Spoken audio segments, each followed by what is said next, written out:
chemical, Right, and I'm whatever. down to you on a half-time. Okay, So, good. How you doing? Good. Family doing okay? Doing fine. Good. This must agree with you over here. Well, I don't do much over here. Good afternoon, everyone. If you would please take your seats. Hi, I'm Lori Kinney. I'm the Director of Communications for the Potomac Institute. Welcome to this book talk by our Senior Fellow, Mr. Hugh Montgomery, on his book, Bureaucratic Nirvana. This is an insider's guide to how the Pentagon R&D process works and how contractors can learn to navigate it and how employees can learn to navigate it. And Mr. Montgomery certainly knows whereof he speaks. He is a veteran of a long career in the Department of the Navy, during which time, among other things, he was the resource sponsor of a $3 billion R&D account. So he can certainly give some very interesting and illuminating tips today. We appreciate your attendance, and I will turn it over to Mr. Montgomery. Thank you, Rob. I move around a lot, so I'm going to use a lavalier mic. This is old home week for me. I'm seeing a lot of friends that I haven't seen in a long time, and I'm really glad you're here. And because most of us know each other pretty well, I'd like to keep this really informal. So I'd rather talk with you than talk at you. So let's have a dialogue. And particularly since many of the points that I'm going to talk about, I'll make them once and we won't come back to that. So if you have a question, raise your hand and interrupt me and let's talk. And if we don't do that, this will be a very short meeting.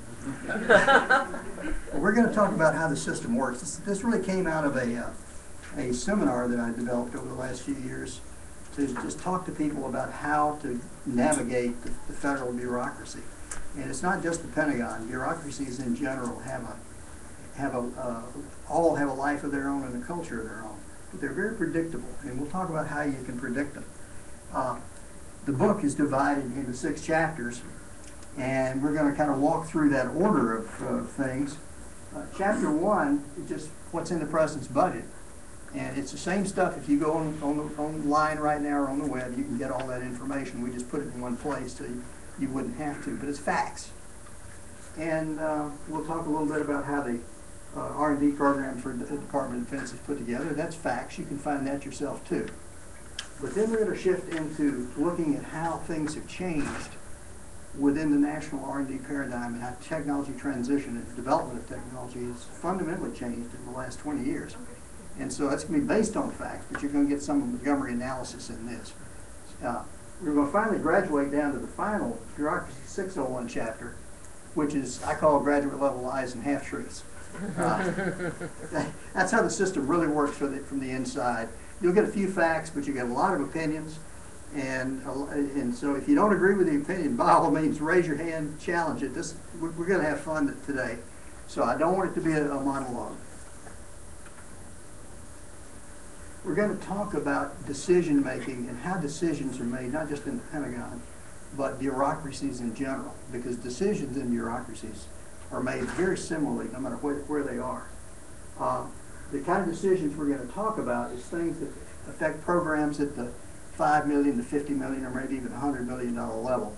Things that change programs but don't change projects. And we're not going to talk about policy decisions or whether we go into Iraq or Afghanistan or things like that. That's made by a higher level.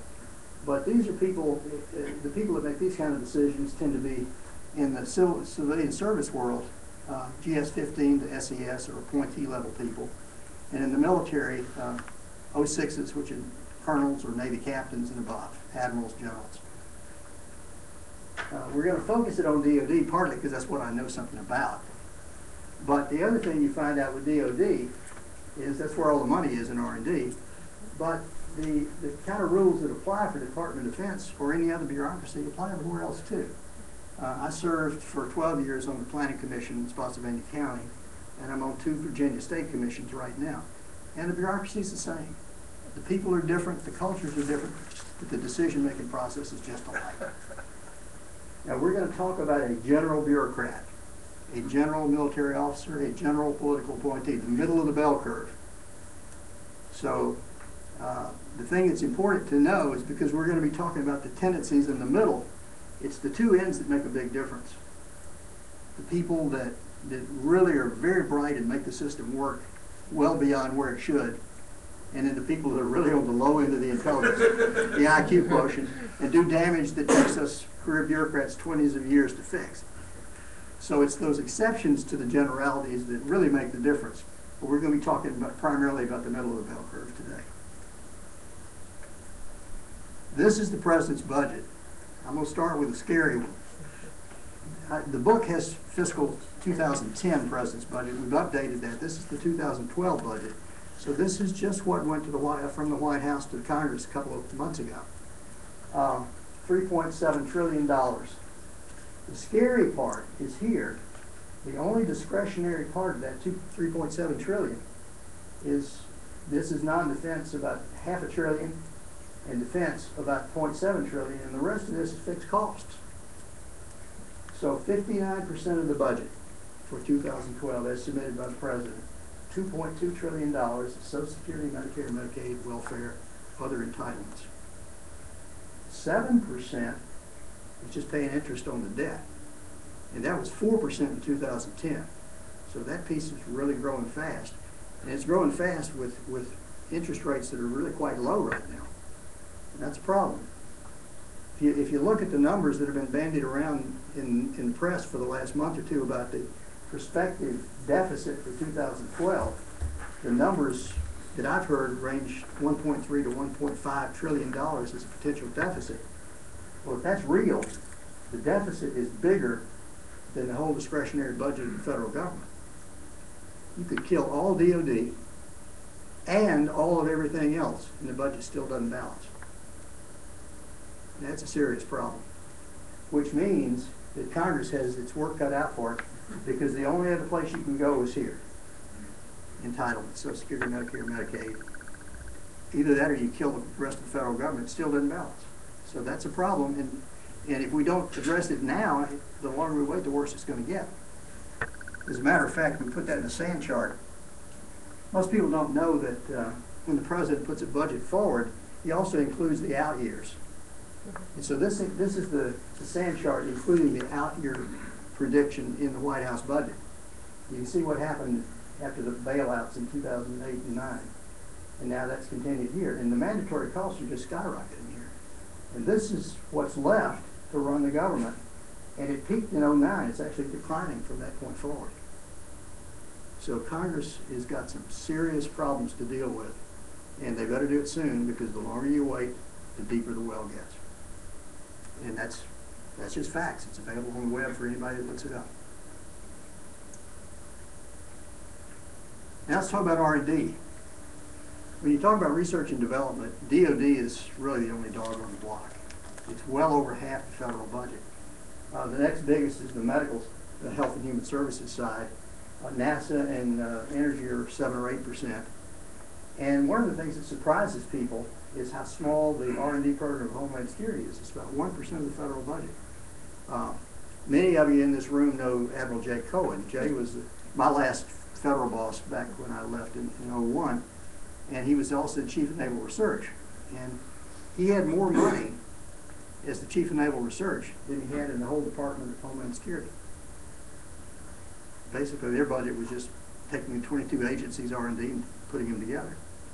But there was a big rush in the early 2003 to 2005 time frame to every company says Homeland Security is my middle name. We're going to get all this new money. Mm-hmm. Well, there wasn't any. It was the old money, just recast.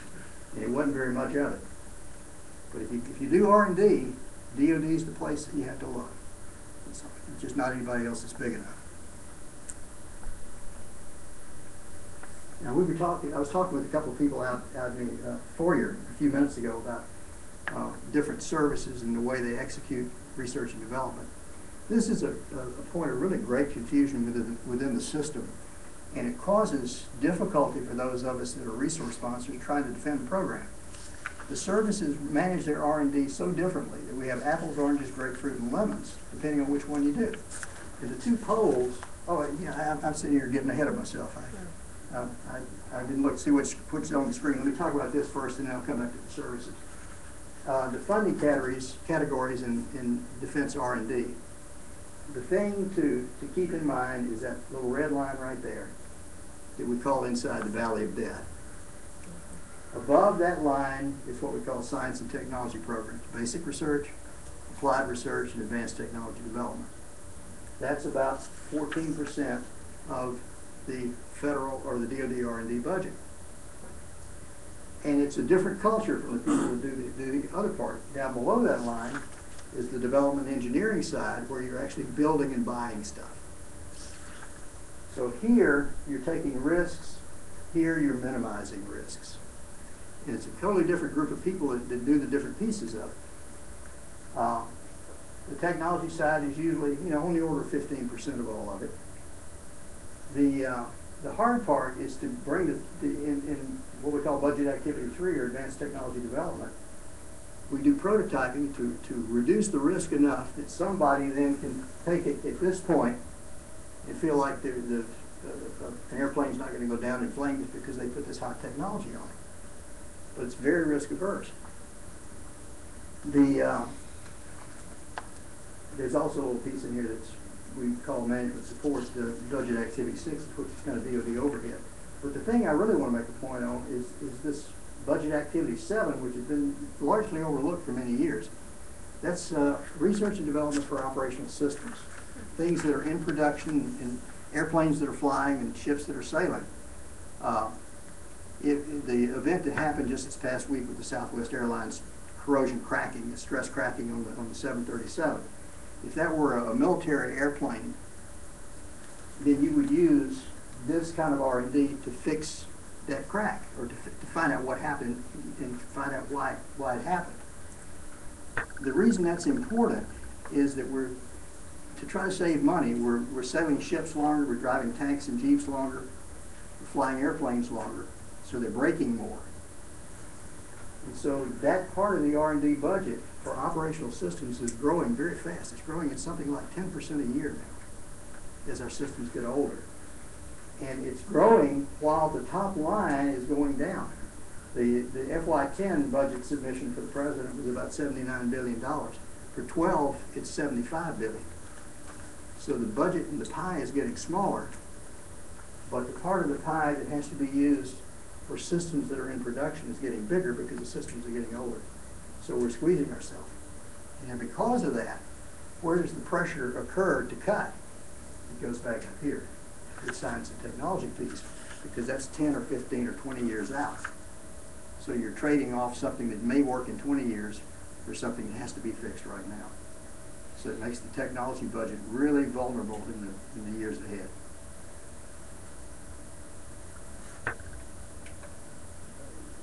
Now, this is the chart I thought I was going to do the last time, talking about how the services do things differently.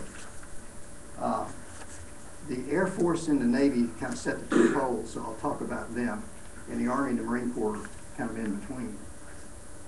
The Air Force laboratory system is very centralized. It has one lab, the Air Force Research Laboratory at Wright Pat, and all the other activities in the Air Force that do R&D are part of that. If you go to Eglin, it's the Eglin division of the Air Force Research Lab, or you go to Kirtland, it's their division of it. They only do science and technology. They don't do any acquisition development at all. So they stay on the low side, the high-risk side of the Valley of Death. The Air Force funds their laboratories institutionally, meaning they have a pot of money in their science and technology account that says Air Force Labs, and it pays their salaries. Because of that, if you go to Air Force Research Lab at Wright Pat, and some engineer there has, say, a $250,000 program, then that's $250,000 available to contract on top of his salary that's already paid. Navy is the other extreme. What happens here, Navy is industrially funded. So you pay the engineers out of any money that goes into it. So if you have a $250,000 program at China Lake or a Naval Research Lab, that pays the engineer. And there's no money left then for contracting. So when you try to compare the budgets between the Air Force and the Navy, they don't compute at all. They look wildly out of character with each other because of the way that the money's counted. The other thing that's different is that the Navy labs are full spectrum, meaning they don't just do research and technology. They do product development, they do acquisition support, they do in-surface engineering. If the example I gave of the plane with the fuselage cracking, in the Navy lab would work on it. In the Air Force, it was a contractor that would work on it. So it's a very different system, and it causes a great deal of confusion when we're trying to defend budgets. The other thing that it causes, the Navy labs tend to execute with their own people in-house. They pay their own people and do their own science and technology or product development or whatever they're doing. And so industry sees them as a competitor. The same program at the Wright Pat in the Air Force contracts out to companies to do the work. So the industry sees the Air Force as a sponsor.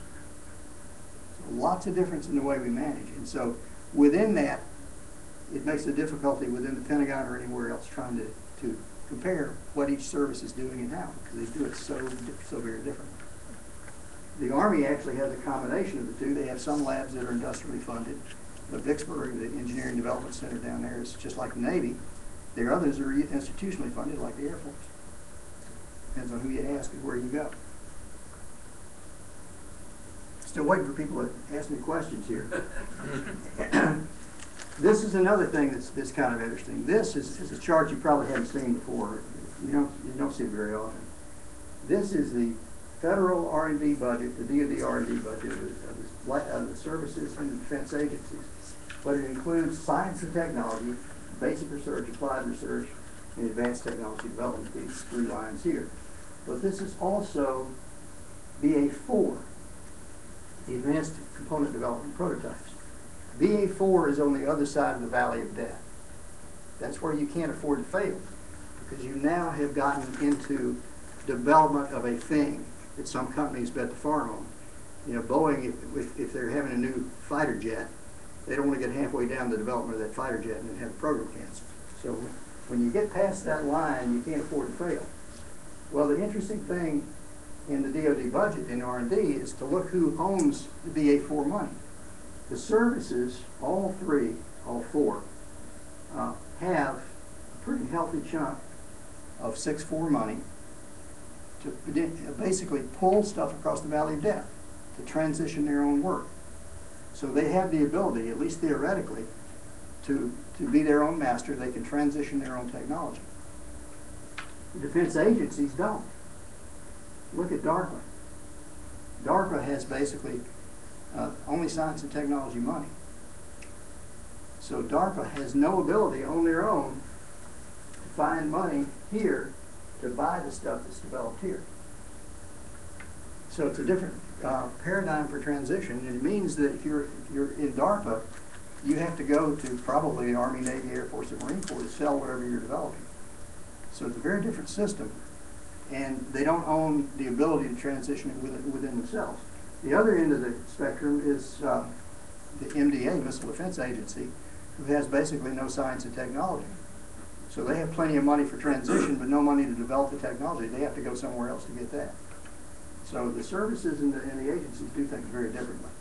And this is all fact. I'll give you some opinion on that in a few minutes.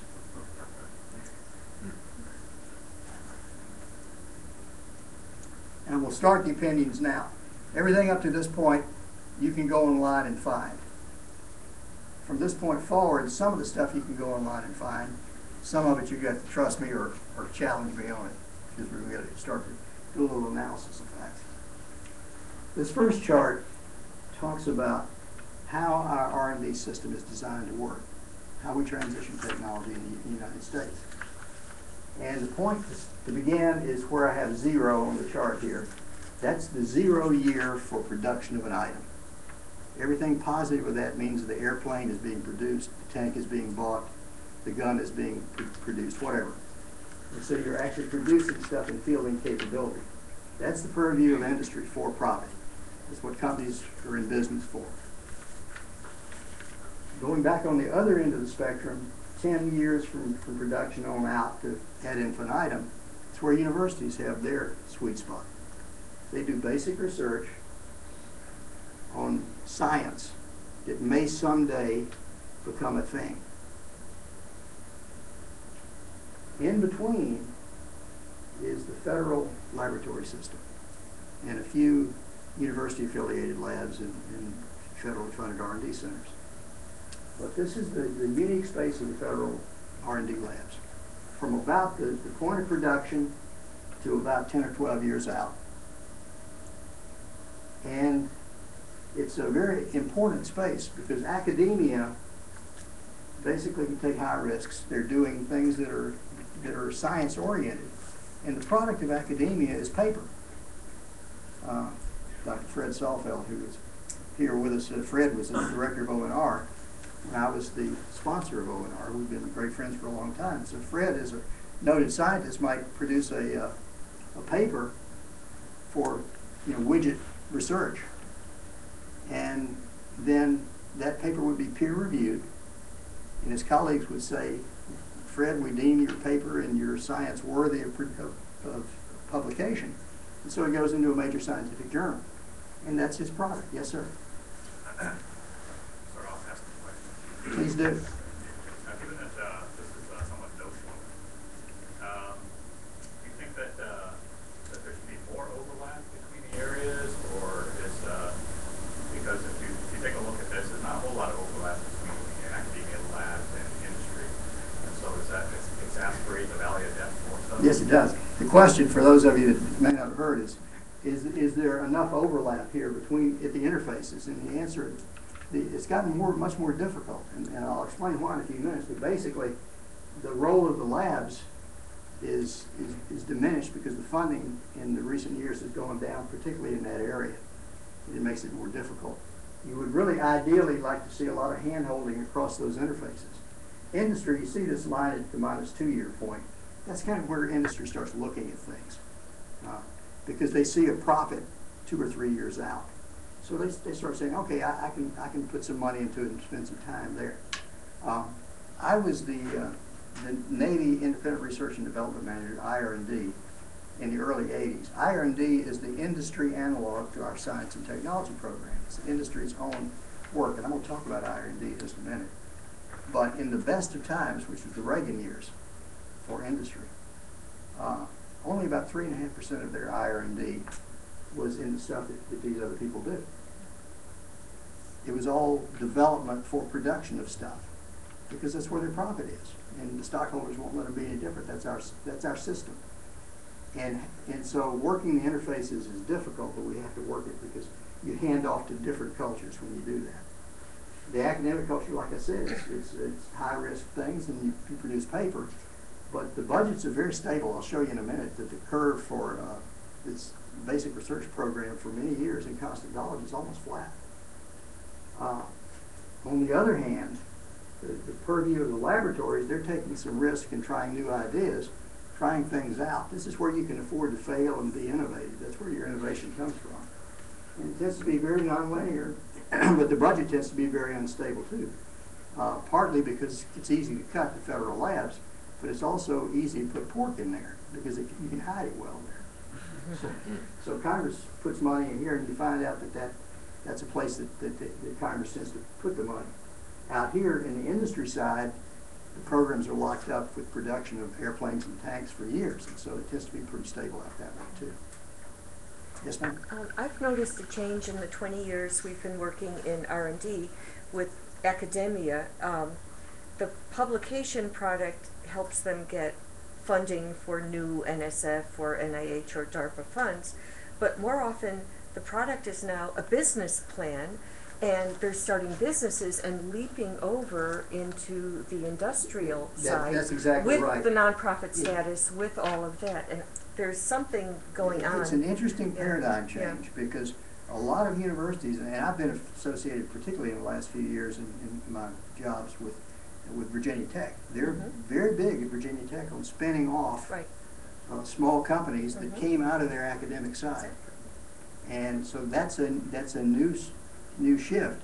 I would call it more good than bad because you want to see industry, or you want to see academia get more into this area and industry back more into here to work those interfaces, particularly since the budget here is where the cuts have tended to come over the last 20 years. I'm going to show you the peace dividend cuts in a few minutes, and that's where it came from. And the bigger you cut the budget here, the deeper that valley of death is going to get. So one of the ways to help make it a little shallower is for people on each end to move into those spaces. Well, as an entrepreneur, I'd sure love to have tenure to go back to. I'd love to have an insurance plan from the university side. I'd love to have, the retirement plan. So there really is a very unequal sense to the entrepreneurial zeal it of really the is. people doing that. It's a very different paradigm and a very different culture. And it's new enough that it hadn't settled out yet. No, it hasn't. And so where it's going to go, I'm not sure. I can guess. I think I really do want to see academia come into the development side and into the technology development more. I think that's healthy. But it is not their sweet spot. Right. So one of the difficulties here is what is the sweet spot of each place and what do they do best? Right. Federal labs do this best, academia does this best, and industry does this best. Yeah. Here you might want to comment on academia moving to the right on that chart. Who pays? Because that's a real thing, is that when you get into that valley of death, you're really uncertain as to who pays. Let me give you a specific. Sure, Gene. And that's from what I have observed, particularly over about the last 4 years, in the university spun off corporations. That's where a lot of the earmarks. That is well. See, for those of you who didn't hear that, he said that space is where a lot of the earmarks come. Well, this space and this space have pretty good lobbyists. Industry hires theirs, and academia has a natural lobby because every congressman owns a couple. These people have no lobby at all. First of all, we're not allowed to lobby. It's against the law. And if it was legal, we couldn't do it very well. Federal scientists are miserable lobbyists. We'll tell you. You ask the time we're going to build a watch. So we don't do it very well. And so because of that, because there is no natural lobby here, that's where the cuts come. But Fred's point, Dr. Saalfeld's point was who actually pays for the work you do. It's all federal money. An event, Fred, you may remember this. You and I were meeting with at that time Undersecretary Richard Danzig in 1997, and Fred and I were talking to Secretary Danzig, and Richard asked us, why don't we capitalize on all that research that's being done in the private sector and reduce our research budget? And our comment to him was, well, boss, it's being done in the private sector, but we're paying for it. And so he asked, could you prove that? And I said, yeah, I think we can. So one of the people I was the resource sponsor for was Center for Naval Analysis. So I asked CNA to do a study of the research work of this was 1997. I said, go back to 1990 and look at all the papers published in the U.S. in the research community in areas where industry or the private sector might make a profit. Electronics, computers, materials science, the things that if you were going to invest, that's where you put your money. And he'd come back and tell me not who did it, because we knew academia did it, who paid for it. The money was 98% federal and 92% DOD.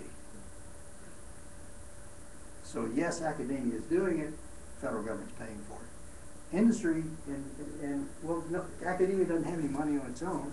Industry's not going to invest in things that are 20 years out. So all the budget for this stuff, where the risk is high, is paid for by the federal government. All of it. This is the actual budget. This is the DOD Science and Technology budget in constant dollars going back to the 60s to the space race. This is the basic research budget I was talking about, the blue line. You can see in constant dollars it's been flat for half a century, or close to it. The green line is Advanced Technology Development, BA3. And you can see, this is where Congress puts money in, so you see it jerk in and out year by year, and that's congressional earmarks primarily. That category got invented in the 70s. The one that the federal labs that I think find most important, if I had $1, I would put it in the applied research line, the BA2 line. This is the investment in the 60s in the space race days. This is the investment now. It's down 40% or more, and a lot more than that in some places. And that's where you get your innovation. This investment in the 60s developed GPS, and towed arrays, and smart bombs, and lasers, and a whole bunch of other things that we look at today that are today's technology. And I can't tell you, nor can Dr. Saalfeld, what didn't get invented here because we didn't have that investment. But I can tell you that probably some of the stuff didn't. One thing that I know happened in 1973, when we had twice as much research money, applied research then as we have now, a program called GPS was on the borderline of being cut at that point. When we had a funding decision in the meeting that I was in, it was the last program that was accepted, when we had twice as much money as we have today. So we really have hurt ourselves. Another point I'll make on this slide, budgets are figures lie and liars figures kind of thing. You have to understand what the budgets say. This particular budget is the 2006 federal DoD S&T budget. I chose this one because the party line talk on this one, and it's true, is that this is the highest defense S&T investment in history. An absolutely true statement. However, back in these years, Budget Activity 3, Advanced Technology Development, didn't exist. So if you put that in the equation back here, the number goes right off the chart. So even though, yes, this is the biggest science and technology budget in DoD history, that's a true statement, but it's not the truth. When you add in the dollars that would have been applied in Budget Activity 3 to that line, you get a much bigger number. So it's really a much smaller investment than what happened in the 60s. Two events, or two sets of time events, occurred that have really changed the paradigm dramatically. The first one is 1984, when President Ronald Reagan announced SDI, Star Wars.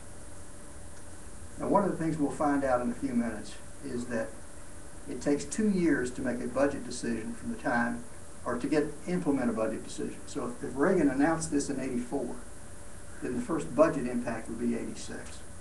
So look what happened to the Defense Department S&T budget after Reagan announced Star Wars.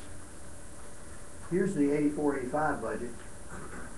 This line here is defense agencies. That's DARPA, and now, at that time, Strategic Defense Initiative Office, SDIO, now NDA. And this is the service S&T budgets.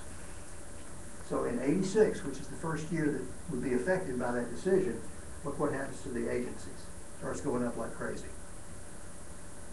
If you look at the top line of the DoD science and technology budget in constant dollars through the '80s, it was almost dead flat. So if you increase the agency investment, it's got to come out of the service investment. And notice the service that paid the biggest tax was the Air Force, because they were considered sort of the space service, so the Air Force paid a big part of the bill, while the top line stayed flat. Now, why is that important? Now, you're going to get some personal opinion now. This is purely Montgomery opinion. I think it's important because of the way the services and the agencies spend money. If you go to MDA today, they put a lot of money in a few baskets, which drives you to programs that cannot fail and you don't take risks. The service investment strategy is just the opposite. They spread a little money in a lot of baskets. Now, if you're a stock investor, this is analogous to your tech stocks. I don't know about you, but I don't want to put all my investment money in one tech stock. I like spreading it around and hoping some of them are going to hit. And that's the investment strategy the services tend to apply. The agencies tend to do it differently. They tend to put a lot of money in one place. Now, I can argue pretty effectively that having 50% of your money in that strategy and 50% of your money in that strategy is not a bad way to go. That's a reasonable argument. However, my personal opinion, the services, I think, have it right by scattering the money through a lot more places and having more innovative things that can fail.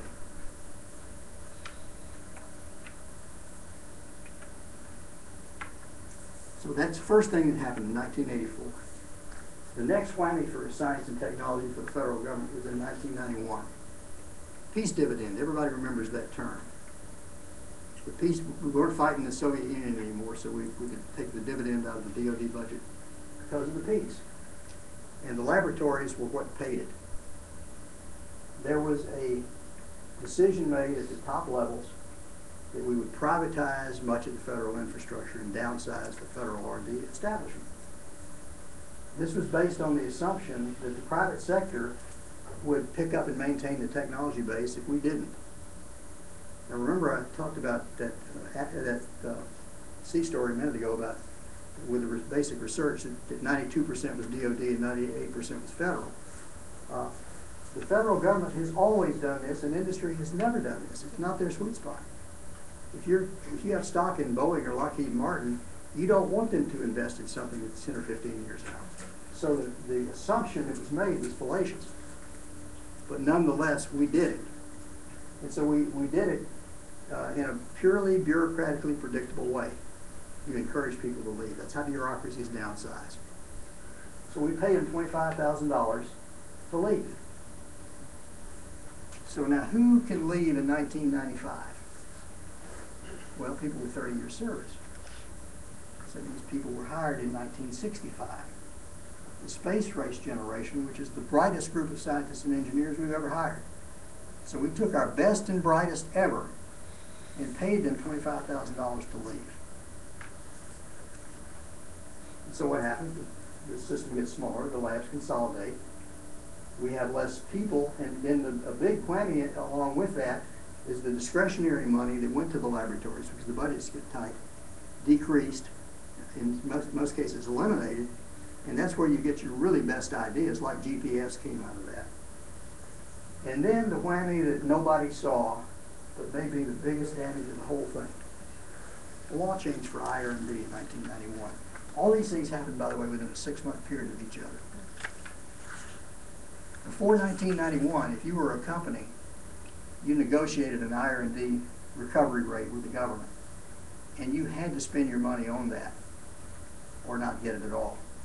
In 1991, the law changed, and it became optional for you.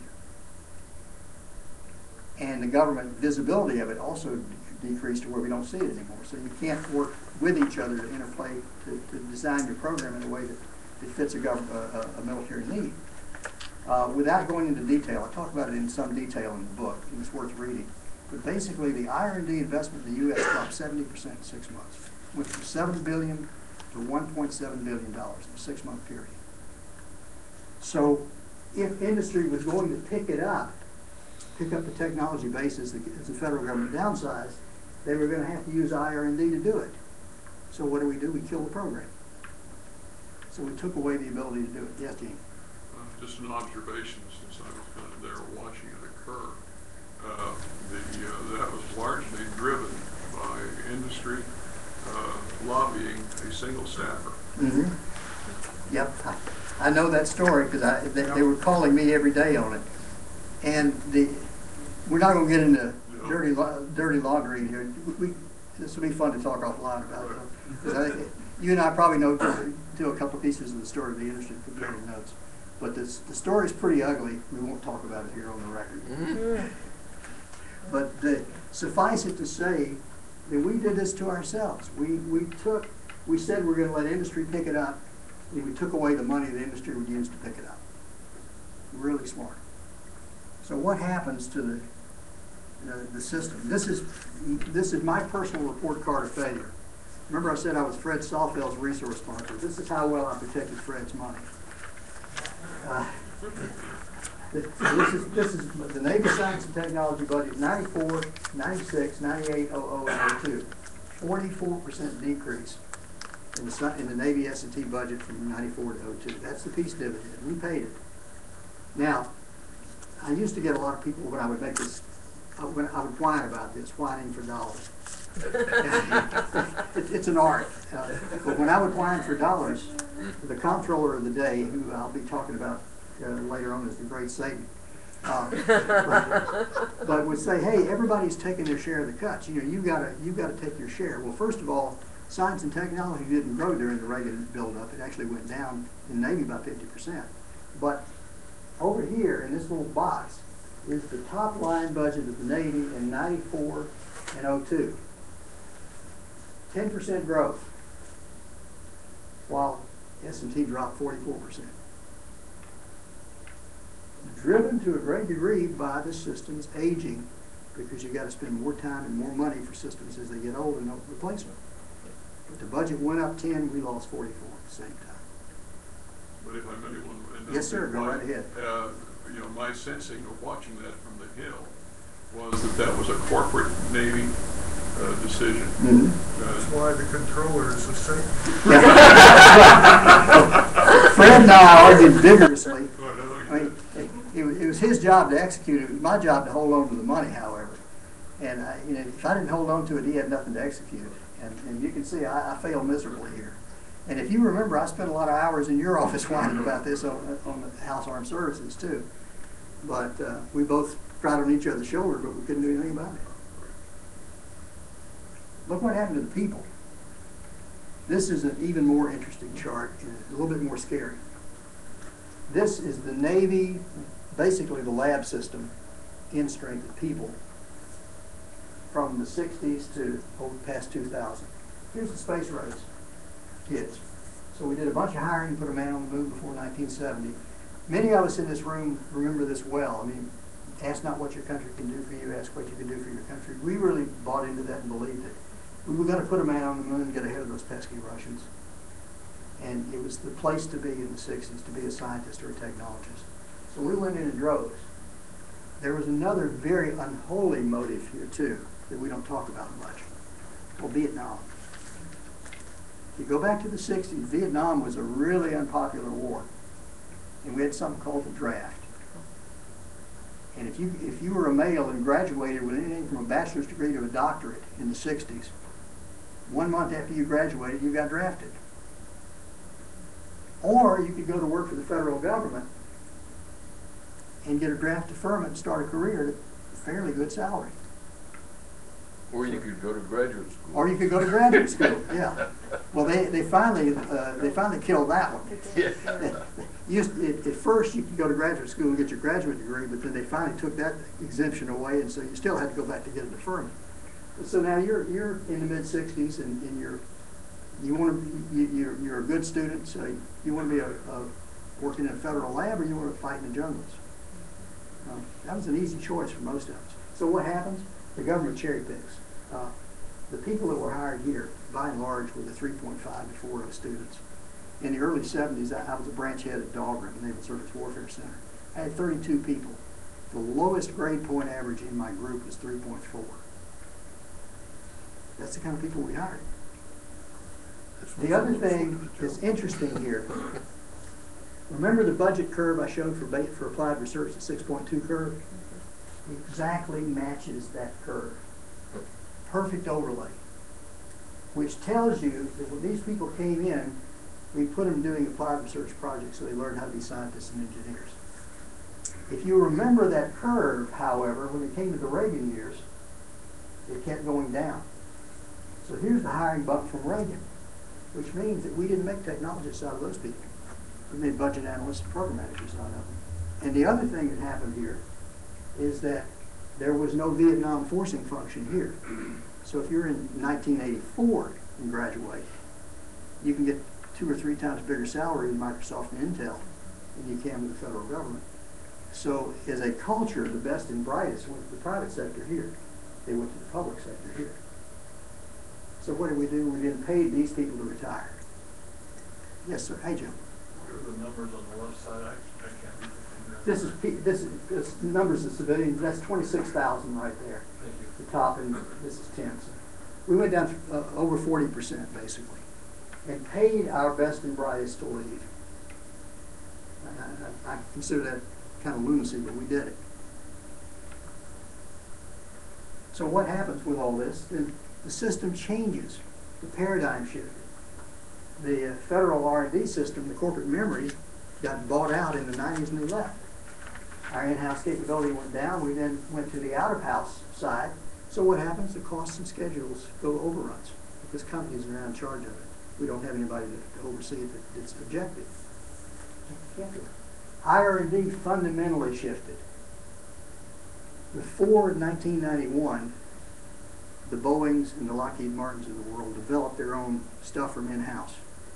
After 1991, when the IR&D went away, they bought it. So they acquired companies, small companies, to get technology. So the whole paradigm changed. So where did the people in the 90s that left the federal government go? They went to small companies, develop technology so they'll be bought out and get rich and famous when Lockheed Martin buys them.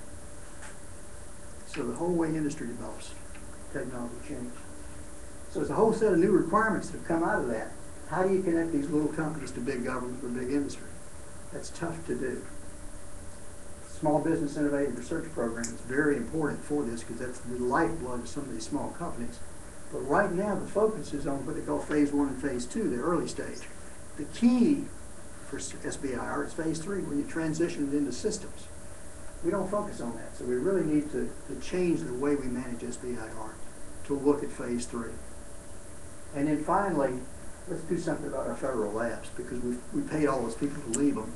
We're now paying the price with cost overruns and schedule delays because of it. So there's a very active role in Navy right now, and that's what I've come back in temporarily to do, to help start the process to revitalize, restabilize our lab system.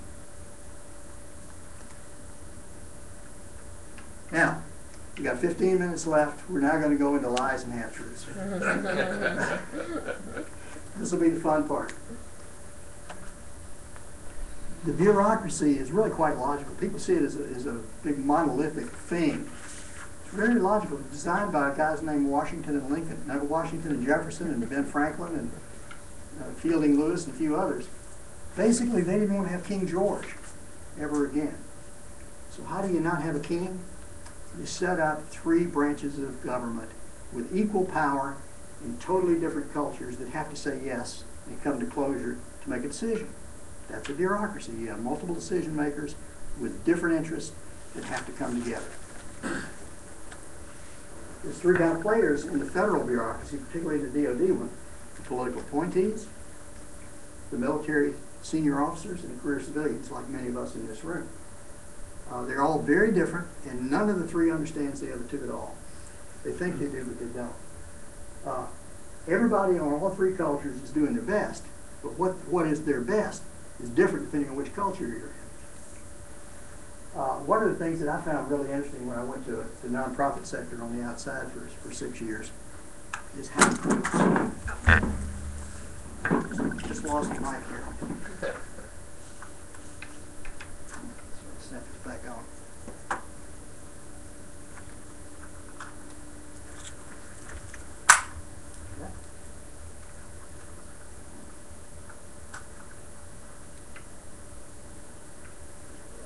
Hand control is not very good here. There we go. Let's see if we're still on. We are. Sorry about that. Anyway, I've just come back from a 2-week visit to the West Coast Navy laboratory system. And when you ask a laboratory director in DOD, what's the size of your lab?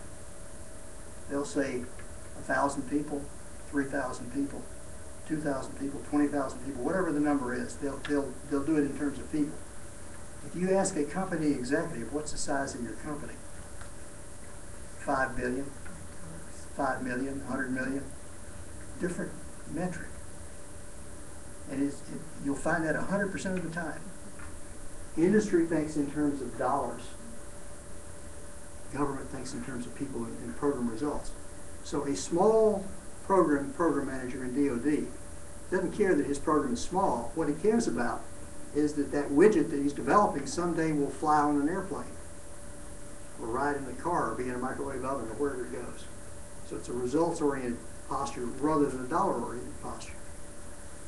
And because the political appointees tend to come from that culture, they're looking at dollars. The career people are looking at results and people. So you talk right past each other right in front. The other thing that confuses the outside culture, especially the private sector, totally on the outside, is how long it takes to make a decision in the federal government. And that's literally driven by the way Congress manages and appropriates money. We're going to talk about that. It takes 2 years. And you can't get inside that without breaking things. And we'll talk about why. The talent levels, I found this personal observation, in all 3 sectors is about equal, but what's good in one is not necessarily what's good in another. It's just somebody that succeeds as a military officer may not succeed in industry or as a career civilian. Let's talk about appointees. They're fun to talk about. We have a few in this room, and we have a few that have been on both sides of this. Appointees are in charge. They make the decisions, and they are the conduit back to the administration policies. That's important because, again, federal scientists especially are poor communicators. We need somebody to speak the political language. That's what these guys do. To a person, you'll find talent, you'll find boundless optimism, over-optimism. Some of you know Jim Colbert, my favorite executive. Jim has a saying that D.C. is the only place where 1 point represents a trend and 2 a tradition. But it's a different mindset because these people tend to come either from the political world or the private sector. The thing that is the kicker is this one. The experience level is really variable with appointees. You can have a really senior guy, Les Brownlee here on the front row is a former Undersecretary and Secretary of the Army. He came from the Hill. In that situation, you've seen the system, you come back in, you want to give something back. So when somebody comes in with that kind of experience, they realize that the career civilians aren't there to get them. They're there to help. On the other hand, you also might have the 26-year-old whiz kid that helped the senator get elected. And it's a very different situation. No less talent, but a lot less experience. Because of that, appointees often come in with a distrust of the military and the civilians. Now, we fulfill that prophecy by distrusting the appointees, too, so this thing works both ways. Because we're expecting them to come in with a narrow agenda, self-serving, and they're only going to be there around 18 months in most cases. It's a short time, so they're looking at a short term. So if you're there for a short term, then image can be very, very important to an appointee. For a career civilian, we couldn't care less. So you start with a mindset that's very different. Let's talk about the military for a minute. We're talking senior officers now, colonels and above. Junior guys, this wouldn't fit, but in decision making in the Pentagon, you're going to have senior people. You can take it to the bank that they're patriotic and dedicated and talented. Their tour is 2 or 3 years, so that's their timeline. But they're very rank conscious, chain of command oriented. The guy at the top says, go, and we all go. They salute. The Marine general says, take the beach. And every Marine jumps into the water and starts firing. You go toward the beach and hoping they don't get shot, but if they do, so be it. They've done their duty. That same general comes to the Pentagon and says, take the beach. And us bureaucrats say, well, you want to buy the beach? How about 20-year lease on the beach? As a matter of fact, they're shooting at us at that beach. Let's go to a different beach. That's really frustrating to a military officer who's trained just the opposite. That's what we do. There's a lot of ways to take the beach other than shooting at it. But the decisions that work for the military in combat don't work in a bureaucracy. They're just exactly opposite. So military bureaucrats make this a tough transition. They bring the warfighter perspective. That's who we're working for. It's great that they're there. But they have to realize that the perspective when they come inside that Pentagon is just so different. And it confuses a lot. After 2001, something else changed that I think is really important. The law changed where military could retire to civil service and double dip. So that became a retirement of choice for military officers. Not only did it reduce the number of career civilian positions, but after 30 years of training as a military officer, you don't suddenly change the way you do business. So it brought in a military perspective of chain of command and saluting to the order that you don't want in the civilian side. You want the civilian to say, do we buy the beach or do we shoot at the beach? You want that negative tension so that you can make better decisions. And so I think this, even though it helped maintain experience level when the civilian workforce was going down, I think it hurt more than it helped. Career civilians, senior levels, you can find almost to a person they're honest and patriotic. Most of them are dedicated, but there's an asterisk there because there's no job more secure than a civil service senior job. They can't blast you out of it. So if somebody wants to do just enough to get by, they can. But that's the downside of civilians. While the two other cultures are really optimistic, we are culturally pessimistic. It's our job to say no. Because we've seen it happen before and it didn't work. So when the military says, yeah, the appointee says, yeah, well, wait a minute, guys, let's hold on. We're, in the old church term, we're the againer. And that's what we're paid to do. As peers, not as subordinates. Which then gets back to the, if you mix too many military in there, they tend to operate as subordinates in many cases. And because we changed our retirement system, it used to be a forcing function to stay until 55 or 60. Now you can leave at any time. So you have a mid-career civilian at 45 and double their salary on the outside is a big incentive to leave and go. I'm going to run out of time, so I'm going to pick it up here. In the bureaucracy, decisions have to be made with many, many people. 20 people have to say yes and only one has to say no. So the only way to work in a bureaucracy and make a tough decision is to get consensus and coordinate across everybody. Now, in Potomac Institute for the last year, we've been having some seminars here discussing what is the appropriate role of the U.S. as a superpower, which is the autocratic military kind of model. I kind of like that role for a national role because you dictate the rules. If you go to a coalition model, which the world is kind of gravitating towards, it's a bureaucracy. And in a bureaucracy, 20 people have to say yes and only one has to say no. And for the bureaucracy to work, those 20 people have to be of good faith. They want to do the right thing. Within the DOD, that's true. Within the international system, I'm not sure it is. So a personal comment is that's a dangerous model to go to for a national model. Within the bureaucracy, decisions that I would make in 2 weeks at a laboratory might be made in 20 seconds in the Pentagon. And often the programs that you talk about and make decisions on, you never know anything below the title. So I tell people on the outside, the title is really important because that's all people are going to know about your program. Especially if you can do it in an image and a picture that it says it tells it all in a few words. Let me show you. This is a real case.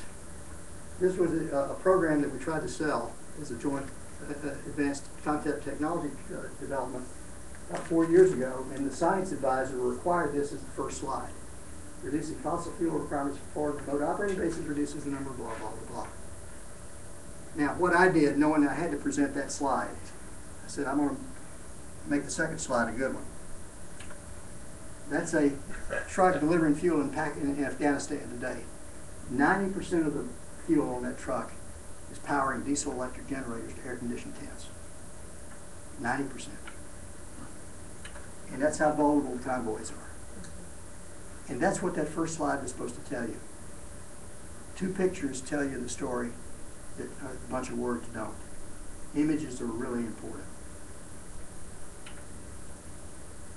Budget, we're going to spend just a little time on this, but just to tell people within the government, because Congress takes 2 years to appropriate money, we're dealing with 3 budgets at a time. We're executing 2011. Hopefully Congress will give us a budget someday for it. If they ever get through at 11, we'll be defending 12, but Congress controls those decisions. And we're building 13. And the decisions are already made on 13 right now. The programs that are going to start in 13 were sold last fall. So somebody on the outside getting in has to plan ahead. So your next window for a new start, the next serious window, is 2014, and you need to be talking to your sponsor right now for the 2014 decision. Yes? Well, that's one of the reasons the SBIR transition doesn't work, because SBIR is accelerated 6 months and that's then right. 18 months.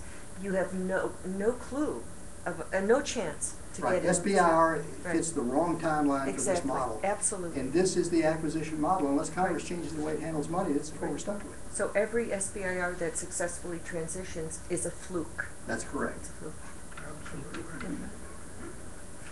Now, we've got 2 more slides, or 3 more. I had in my job as R&D guy in OPNAV in Navy, I had people from each lab come for 1-year assignments. And the first day, they had to endure my speech.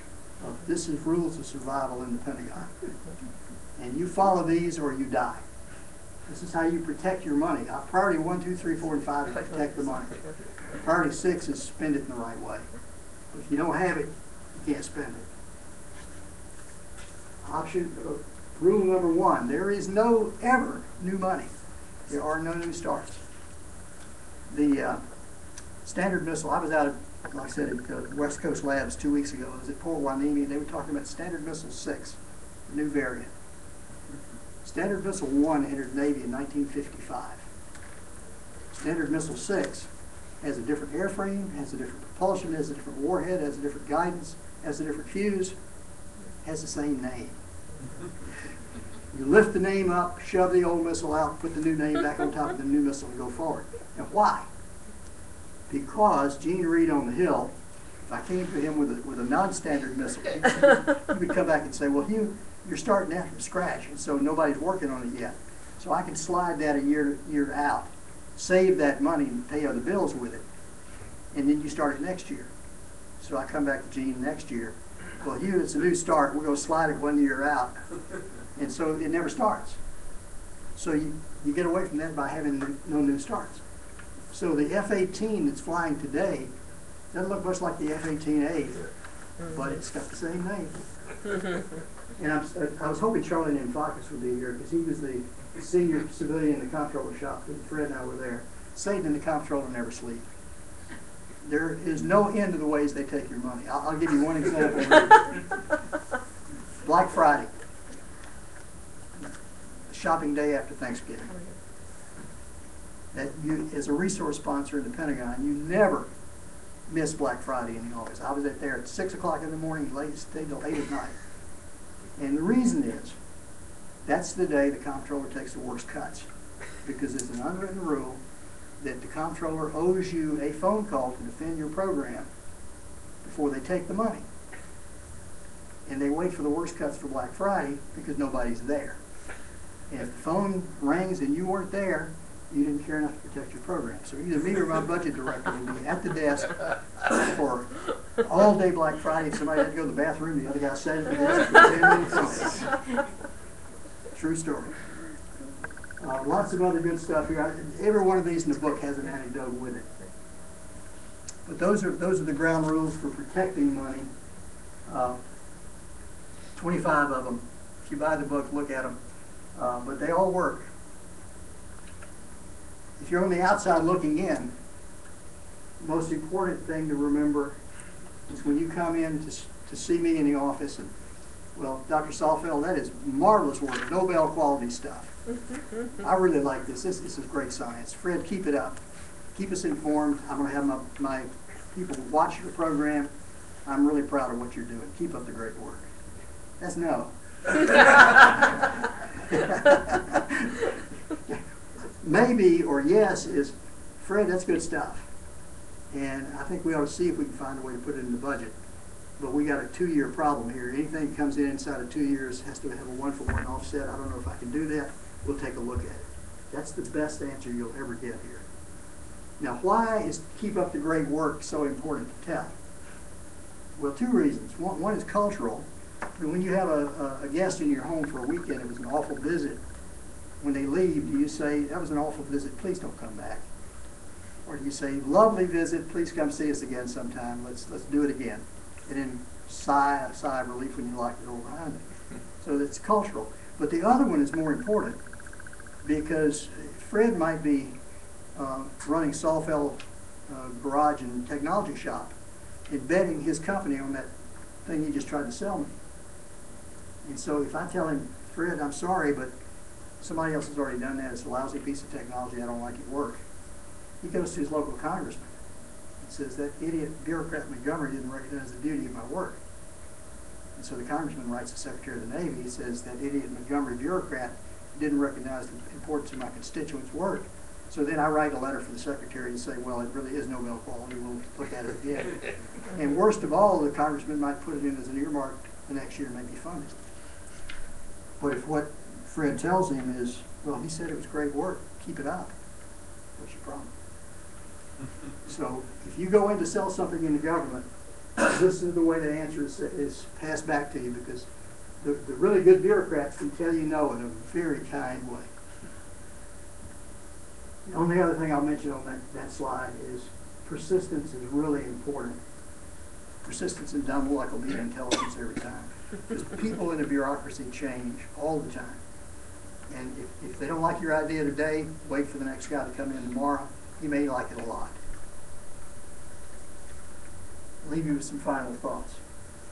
I teach a Sunday school class, and I like to tell the class once or twice a year, there's only one real way to defeat an enemy, and that's make him a friend. But in a bureaucracy, if you don't make any enemies, you make no difference. And a lot of faceless bureaucrats make no difference.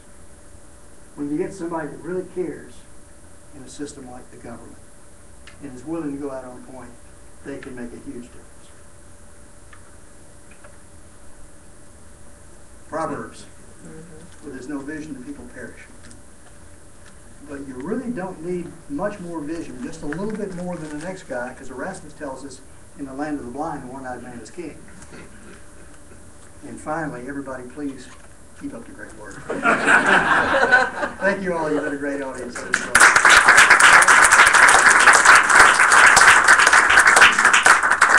Yes, sir. So it's interesting when you look at the charts and going back to 60s, 70s, even 80s. That was an era where first of all, you had technology very different. Government was focusing on planes, tanks, satellites. Industry that was doing anything in high tech. People think of PC.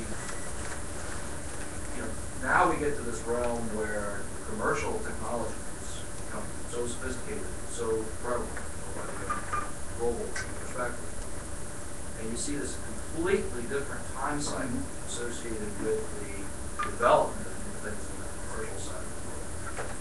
I guess the two questions I have for you are, first of all, just from sheer budget, independent of which of your sand charts and curves you pick, you look at some of the numbers, and I can't sort of these are right, but I want to say that IBM's R&D budget is somewhere around $12 million, and billion, and Microsoft's around 20 or something like that, and it dwarfs the federal. It's big numbers. So you got a big disparity there. And the other part is that timeline and the cycle where now it's app builders and right. But the interesting thing is the timeline is still the same. What it is that Microsoft and Intel and companies like that are investing big dollars because they're looking to profit 2 years out. They're still looking at that short-term profit. It's just that in the world of electronics and computers and software and things like that, it's changing so fast that the 2-year timeline is the half-life of things. So the investment paradigm hasn't changed. It's just that in that particular world, technology is changing rapidly. Outside that world, the technology is actually slowed down. But you're right. In that one, it's very quick and the paradigm has changed, but it's still the same investment paradigm because of the fact that the technology develops so fast. So in terms of those dollars, time does the DOD used to drive the train for this era. DOD invented the computer basically. But what's happened is taken off so much commercially that all we can do is just watch and just take advantage as things pop up. But it's not a train you would want the federal government to drive at this point. GPS is another example. It was developed by DOD.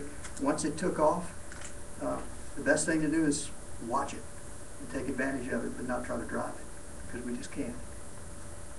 Yes, sir? On that, I would say the important thing is that DOD has enough input that they have a seat at the table where these are being discussed in detail. Yeah, DOD needs a seat at the table. They are a big customer, but they're no longer driving. Energy is another example. We're the biggest energy user in the country. 2% of all the energy in the country is used by DOD. But 2% doesn't drive the market. By the way, an interesting factoid, anybody know who's number 2 in the world? Walmart. They're 1%. And they're very active in their energy program. That's a different discussion for a different day. But it shows the power of a strong commercial company. Anybody else? We're 10 minutes over. I didn't want to keep everybody too long. Well, thank you all for coming. I've enjoyed it. If anybody would like to have their book signed, we can do that right here at the table. If you haven't had a chance to buy the book yet, you can go back out to the lobby, and they are for sale at that desk you saw on your way in. Thank you very much.